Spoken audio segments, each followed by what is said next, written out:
Hello and welcome. मैं ऋतु तोमर हाजिर हूँ आप सभी के सामने एंटरटेनमेंट न्यूज़ के साथ। हम बात यहाँ पर करने वाले हैं कृति सेनन को लेकर। जी हाँ, कृति सेनन जो कि बॉलीवुड की अभिनेत्री हैं और उन्होंने काफ़ी सारी सुपरहिट फिल्में भी दी हैं। लेकिन जैसे कि आप सभी जानते हैं कि सभी एक्टर एक्ट्रेसेस ऐसे होते हैं जिनके खाते में सुपरहिट फिल्में तो आती है, लेकिन इसके साथ ही कभी कभी उन्हें फ्लॉप का सामना भी करना पड़ता है। इसी तरह से एक इंटरव्यू में कृति सेनन ने खुलासा किया है कि जब उनकी फिल्म फ्लॉप हो जाती हैं तो उसका सामना किस तरीके से करती है।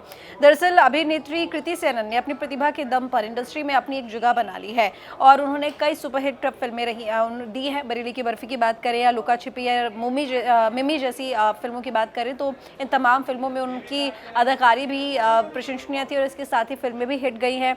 मगर बॉलीवुड सितारों के खाते में हिट फिल्में आती हैं, कुछ फ्लॉप फिल्में भी आती हैं। इसी तरह से कृति सेनन की खाते में भी कुछ फ्लॉप फिल्में आई हैं, जिसको लेकर उन्होंने कहा कि मैं इनका सामना ठीक इसी तरह से करती हूँ जैसे कोई आम इंसान करता है, क्योंकि मुझे नहीं लगता कि आपको अपने इमोशंस से बचना चाहिए, क्योंकि इमोशंस आएंगे तो जाहिर है कि आपको उनका सामना करना चाहिए। तो उन्होंने कहा कि मैं सामान्य लोगों की तरह परिस्थिति का सामना करती हूँ, उन्हें भी रोना आता है, फिल्म के फ्लॉप होने पर वे रोती हैं, मगर ऐसी स्थितियों में आगे बढ़ने के अलावा कोई विकल्प नहीं होता है। कृति सेनन ने कहा कि असफलताओं से निपटने का सबसे अच्छा तरीका यही है कि आप अपनी भावनाओं का सामना करें और फिर अगले प्रोजेक्ट के साथ आगे बढ़ जाए, यानी कि मूव ऑन कर जाए। उन्होंने आगे कहा कि मैं रोती हूँ, मैं सब करती हूँ जो सामान्य इंसान करता है। उन्होंने आगे कहा कि लोग ऑन स्क्रीन, बाहर और इंटरव्यू में एक मजबूत महिला को देखते हैं, मैं हर वक्त स्ट्रांग दिखती हूँ, लेकिन असल में ऐसा नहीं होता। जिस तरह की भावनाओं की जब ज़रूरत होती है, जिस स्थिति में उस तरह की भावनाएं रखना ज़रूरी है। कृति ने कहा कि अपनी भावनाओं को आप छिपा नहीं सकते हैं, क्योंकि इससे काम नहीं बनेगा। उन्होंने आगे कहा कि हम ऐसे नहीं हैं, हमें बचपन से सिखाया जाता है कि अगर कोई दुख की बात है तो आपको दुखी होना है, कोई रोने वाली बात है तो आपको रो लेना है, कोई हंसने वाली बात है तो आपको हंस लेना है। और हमें फ़र्क नहीं पड़ता था कि लोग क्या सोचेंगे। लेकिन मुझे लगता है कि जब हम बड़े होते हैं तो मैच्योरिटी एक चीज़ होती है जो मैच्योरिटी से परिस्थितियों को हैंडल करना सिखाती है और वही उसका सही तरीका है।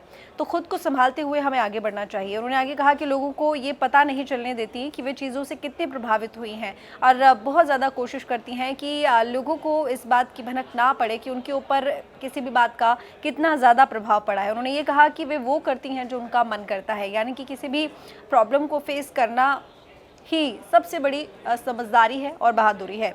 कृति ने आगे कहा कि मैं कुछ दिनों के लिए रूठी रहती हूँ, मैं कुछ दिनों के लिए परेशान होती हूँ, डिप्रेशन में होती हूँ, किसी फ्रेंड से बात करने का मन करता है तो मैं फ्रेंड से बात कर लेती हूँ, मेरा किसी से बात करने का मन नहीं होता है तो मैं किसी से बात नहीं करती हूँ। इस तरह की उन्होंने तमाम बातें कही। उन्होंने कहा कि मैं अपनी फिल्मों के लिए बहुत ज़्यादा डिफेंसिव हूँ, क्योंकि मैं अपनी फिल्मों के बहुत करीब हूँ।